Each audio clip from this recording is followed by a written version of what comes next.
कड़ा प्रहार करने के बाद अब अमेरिकी राष्ट्रपति डोनाल्ड ट्रंप के निशाने पर भारत आ गया है। भारत का नाम सामने आते ही वैश्विक सियासत में सनसनी फैल गई। ट्रंप प्रशासन ने रूस पर शिकंजा कसने के लिए जिस नए प्रतिबंध विधेयक को मंजूरी दी है, उसने भारत, चीन और ब्राजील जैसे देशों को सीधे अमेरिकी निशाने पर ला खड़ा किया है। ट्रंप प्रशासन ने रूस पर प्रतिबंधों को और कड़ा करने के इरादे से एक ऐसा विधेयक मंजूर किया है जिससे कि भारत की मुश्किलें बढ़ जाएंगी। इस प्रस्ताव के तहत रूस से कच्चा तेल खरीदने वाले देशों पर 500% तक का टैरिफ लगाया जा सकता है, जो लागू होने पर भारत अमेरिका व्यापार संबंधों की दिशा ही बदल देगा।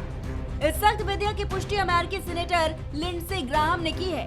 उन्होंने बताया है कि राष्ट्रपति ट्रंप ने रूस पर प्रतिबंध लगाने वाले इस बिल को हरी झंडी दे दी है, जिस पर वो पिछले कई महीनों से काम कर रहे थे।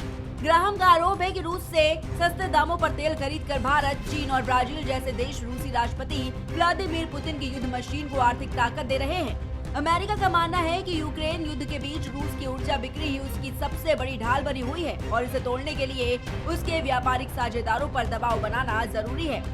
प्रस्तावित विधेयक में बेहद कड़ा प्रावधान रखा गया है, जिसके मुताबिक अगर कोई देश रूस से तेल या ऊर्जा उत्पादों की खरीद जारी रखता है तो अमेरिका उस देश से आने वाले सामान पर 500% तक आयात शुल्क लगा सकता है। आसान शब्दों में कहें तो भारत से अमेरिका भेजे जाने वाले उत्पादों पर इतना भारी टैक्स लगाया जा सकता है कि वे अमेरिकी बाजार में प्रतिस्पर्धा के लायक न बचे।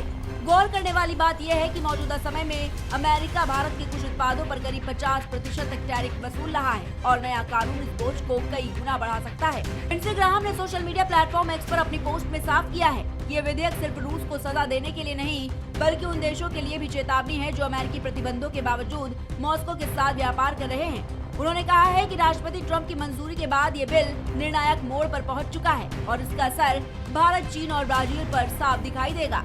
हालांकि उन्होंने ये भी स्पष्ट किया है कि ये विधेयक अभी अमेरिकी संसद से पारित नहीं हुआ है और इस पर अगले हफ्ते मतदान होने की संभावना है। इसके बावजूद इस प्रस्ताव की आहट भर से भारत की चिंताएं बढ़ गई। भारत लंबे समय से ये कहता रहा है कि वो अपनी ऊर्जा जरूरतों और आर्थिक हितों को ध्यान में रखते हुए रूस से तेल खरीदता है और उसने किसी अंतर्राष्ट्रीय कानून या प्रतिबंध का उल्लंघन नहीं किया। भारत का ये भी तर्क है कि वो एक संप्रभु राष्ट्र है और अपने नागरिकों के हित में स्वतंत्र फैसले लेने का अधिकार रखता है। लेकिन ट्रंप प्रशासन का ताजा रुख संकेत देता है कि अमेरिका अब इन दलीलों को अनदेखा कर सख्त कदम उठाने के मूड में है। वेनेजुएला के बाद भारत पर बढ़ता अमेरिकी दबाव ये दिखाता है कि ट्रंप एक बार फिर टैरिफ डिप्लोमेसी को अपनी विदेश नीति का हथियार बना रहे हैं। अगर ये विधेयक कानून बनता है तो भारत अमेरिका व्यापार, रणनीतिक साझेदारी और वैश्विक संतुलन पर इसके दूरगामी असर पड़ सकते हैं। विशेषज्ञ मानते हैं कि इससे आईटी, फार्मा, टेक्सटाइल और इंजीनियरिंग जैसे प्रमुख भारतीय निर्यात क्षेत्रों को बड़ा झटका लग सकता है और ऐसे में सवाल सिर्फ टैरिफ का नहीं, बल्कि ये भी है कि क्या वेनेजुएला के बाद भारत भी ट्रंप की आक्रामक नीतियों की अगली बड़ी कीमत चुकाने वाला देश बनने जा रहा है। Desk report, prime TV.